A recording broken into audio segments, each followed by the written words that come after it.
I can confidently say that I know exactly how I would like to be buried whenever my time comes. How about you? Have you ever thought about what your preferences would be? The same way we write a birth plan when we're expecting a child, or how we have an itinerary for a planned vacation. But funnily enough, we tend to ignore the one thing that will for sure come for all of us: end of life, and with it, our own funeral.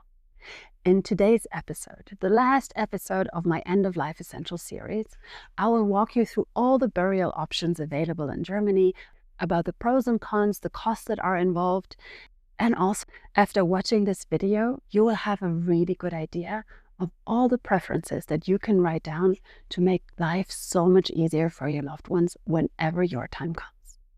Welcome to the Doula Johanna podcast, where we keep death close to live more fully. You might ask yourself, why does it matter now to plan my funeral? I'm only 30, 40, 50 years old. I'm hopefully still decades away from dying. So why should I think about all of this morbid stuff? Let me tell you why. Whenever we leave this earth, it's usually almost the hardest for the people we leave behind. And everything that we can do today to make their life better is so worth our time now. Just think about it. When someone you love die, this is an overwhelming situation. There is so much grief, so much pain, and so many organizational things to handle. If we can reduce the burden for our loved ones, this is time well spent. Think about how many conflicts there can be when there are several people involved in the planning. People have different ideas. People will fight about different things. Ideally, you can give them a guideline. It doesn't mean that they have to do whatever you write down today. But on the flip side, they might also be happy to respect your wishes and to really know what you would like. I can only speak for myself, but it totally gives me peace of mind to think that my loved ones will not have to argue about if I would want a casket or if I would want to be cremated or what flowers to buy. I will do my best to give them a good guideline to answer all those key questions that come up when planning a burial. In today's world, we have so many options. Our loved ones will have to deal with all of those key questions. Does she want a burial or a cremation? Does she want flowers? Which ones? Who should say what? Does she want someone to read from scripture? Or is it super important for her that there are no religious elements during that ceremony? There are so many things that people can actually end up arguing about. Let's make it easier for them. And in order to do that, we have to know our options. Traditionally, the first question that we have to answer is, do we want to be buried in a casket or do we want to be cremated? If we want to be cremated, we then have to decide if we want the urn to be buried in the earth, or if we want a natural burial in a forest, or if we prefer a sea burial. Let's dive into all of those four options a little bit more intensely. Being buried in a casket in a traditional cemetery is called Erdbestattung in German. It is the most traditional option in Germany, but fewer and fewer people end up choosing it, probably mostly because of the incredible costs. A traditional burial costs at least 6,000 euros and can easily go up to 12,000, even 15,000. In order to be buried in the earth on a cemetery, you need a gravesite lease, and you usually can buy those for 10, 20, or 30 years. Then it has to be renewed, and your loved ones have to think about that, how much longer they want to lease that gravesite. Also, this requires a lot of regular maintenance. And if people don't live close by, this is often kind of difficult to organize. On the other hand, you possibly have a beautiful space where people can gather, where people can talk to you and be in contact with you. If you decide to be cremated, which is called Feuerbestattung in Germany, you have a lot of options. This is pretty flexible, and on average, it's usually a little less expensive than a burial in a casket. However, you will still likely pay at least 4,000, easily more, depending on what materials you end up choosing, which urn you end up choosing, and so on. It's a little ridiculous, but people require you to be burned in a casket. You cannot just wrap the body in a sheet, like it has to be a proper casket. So yeah, this again is pretty costly. And this also requires a lot of decision making from the loved ones that stay behind. The urn has to be buried. You cannot just keep it and take it home with you like you can in the US, for example. This is totally forbidden in Germany. The ashes must be buried in a cemetery or in a forest or at sea. Scattering is heavily regulated and rarely allowed. Luckily, there are some funeral directors that have a big heart and that will let you keep at least some of the ashes for scattering later, but they cannot do so officially. So you haven't heard that from me. As you are watching this, I can tell that you want to live more intentionally. So I want to invite you to a party called No Regrets. It's on December 28th, which is my 42nd birthday. And I will do something that I do every year. I will look back on the last year and set my intentions for the new one to make sure that whenever I leave this earth, I will do so with as few regrets as possible. And I would love for you to join me. You'll find the link in the description below. The rules differ slightly by Bundesland in Germany. So there is an exception to all of this, which is Bremen. There you actually can keep the urn and take it home with you. So hopefully those super strict regulations will change over the next couple of years, but we can only hope so here in Bavaria. More and more people choose a natural burial, in German called Waldbestattung. Here you can only use biodegradable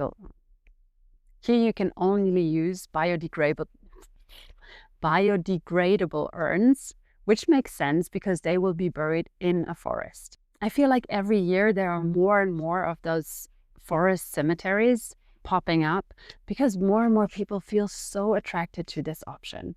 Probably on the one hand because it is a little cheaper than a burial in a cemetery, but also it's just a beautiful place to be.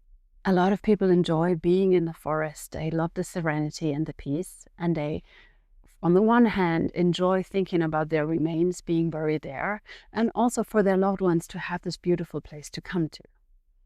And then there is the option of a sea burial. Again, you're only allowed to use biodegradable urns. Gosh, this word. And you can have a ceremony on the boat with a proper captain who can do that. This can only happen in approved sea zones, and the costs are usually a little lower than when this happens on land. I think the biggest con for a lot of people is that depending on where you live, you have to travel quite far. And also the place where your loved one is buried is somewhat remote, right? Like it's often not easy to get to. Unless you live by the seaside, then you're lucky anyway.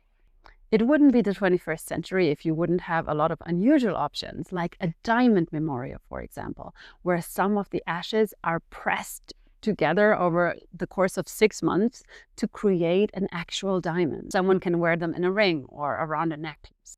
It makes for a very emotional keepsake, but it's also a really expensive one, and it can only be worn by one person. So this can also be hard when you have several children, for example, who would all want to wear a piece of you.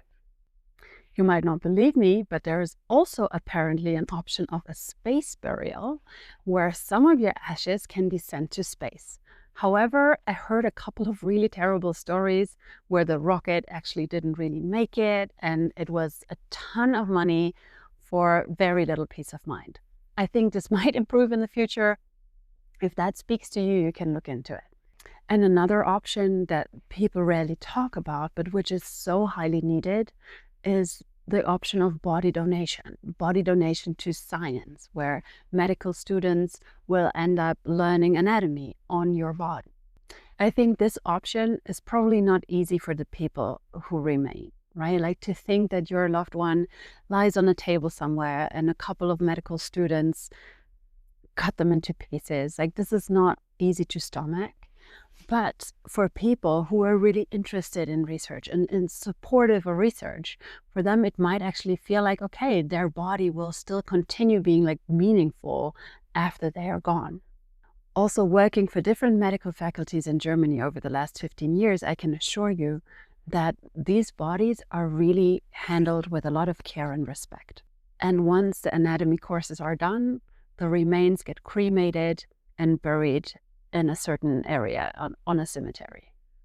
So you don't need to worry that your body would end up on a junkyard, right? Like it would still end up being buried with dignity.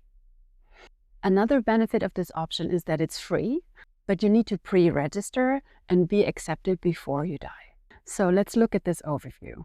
We have the traditional burial, the cremation, the natural burial, and the sea burial. The most expensive one is the traditional burial in a casket in the earth, right? Like this is usually the most expensive option. I don't think you can find it for 4,000 euros in Munich. I usually hear it's like 6,000 euros up, but this depends on the area in Germany where you are. Cremation is slightly less expensive, and cremation with burial in the forest or at sea is even less expensive than that, but we're still talking a couple thousand euros. I guess the biggest pro for a traditional burial is that for some people, the thought of being cremated is just awful. They hate this idea and they'd rather have their whole body being buried in the earth. For the loved ones, it can be nice to have a beautiful place to go to take care of, where they can speak to their loved one and really keep showing them love and respect. The same is possible with an urn gravesite, but again, there will be more additional costs because you have to lease this site for a certain period of time. And then you feel the pain again when you have to prolong this or not. Like when you have an actual place at a cemetery, another pro is that you can be buried with other family members, or other family members who died after you can be buried with you. This is not always possible with a natural burial, and also not really with a sea burial, even though for other people it might feel like really lovely because, yeah, the family will be reunited in the sea and it doesn't have to be a certain spot, right? The biggest con of a traditional burial is for sure the high costs. Also that you have to do the work, right? Like, or you have to pay someone to do it, to take care of the grave. You have to extend the lease, and yeah, you will have to keep investing in this gravesite. The same can be true for an urn grave, but they are often smaller and a little easier to handle. Often this is just a little stone, and there's not so much space around it where you actually have to garden or plant things.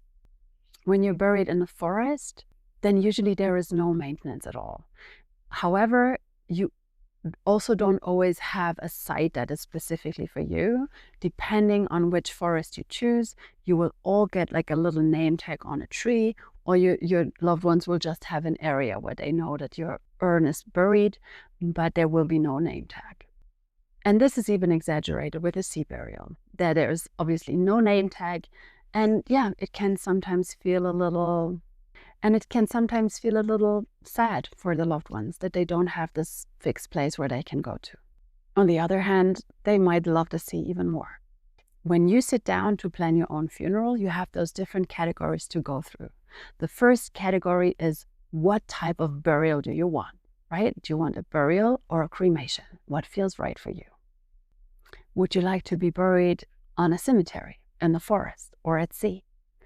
What would you like to wear when you're buried or cremated? Should there be any special or personal items that are buried or cremated with you? Do you want your loved ones to decorate your urn or your coffin? And do you want your grave to be marked somehow with a stone or a cross or a plant? The second category is the ceremony preferences.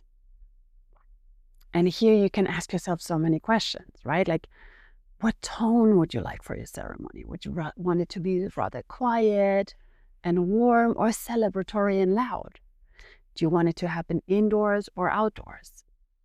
Are you looking for something more traditional or more personal? What music would you like? Would you like live music, or are there like special songs that you would really love to be played during the ceremony? What decorations would you prefer? Do you want flowers? Which ones? What colors? And when you think of your funeral, like, do you have a dress code in mind? A lot of people really love to wear black because it does symbolize grief for them. But maybe you have something different in mind. Maybe you want to invite your loved ones to wear their party dresses or summer dresses or something with flower. Don't worry, you don't have to memorize any of that. Like, I have a checklist for you that you can download for free in the show notes. The third category is about what should be said. Who do you want to speak at your funeral? And what tone would you prefer for your eulogy? Do you want to write it yourself, or do you want a loved one to write it? Are there certain stories that you want included? And maybe there are also stories that you don't want to have in there at all. I can think of several ones. Are there any readings that you would want to happen during that ceremony? Certain poems, parts of scripture, certain quotes that really were so impactful for your life? Would you want people to look at photos of you, or maybe even have a slideshow or a little movie? Do you feel like creating that yourself? If you are interested in writing your own eulogy, I want to help you out a little bit. I can only recommend doing this exercise. If this ends up being read at your funeral or not, it's just an amazing thing to do. It will make you reflect on everything that was really impactful in your life so far. The moments that shaped you the most, and why. What could you share with your loved ones that you learned the hard way and that you're really proud of? Who did you become over time, and who helped you get there? What small things made your life meaningful? I can only tell you that writing my own eulogy was one of the most moving things I did in a long time. Obviously inspired by my hospice volunteer training, I sat down one evening and went through all of the different things that I felt like should belong in there. And I created a little workbook if you want to give it a try as well. You can download it here. So what are your next steps now? Download this funeral checklist and go through it. You don't have to do it all in a day, right? But start thinking about it and make some little notes. If you feel called to it, write your eulogy. You'll see what an amazing effect it will have on you. And once you do that, store both of those documents in your special folder that we talked about last week. Personally, I do by no means want to force my loved ones to follow my instructions, right? If they have an idea, to be honest, I don't really care. I'll be happy about everything that feels good for them. But if they feel lost in those moments, if they are just really sad and cannot think clearly, then maybe they will enjoy having a little checklist like that. Maybe they will enjoy reading some of the things that I prepared for them. Think like, oh God, thank God, because I can't think about it right now. So let's celebrate that we have all this agency in our lives now, that we are not there yet, that we are still alive. May you have a wonderful day and sparkle some magic dust on the world around you.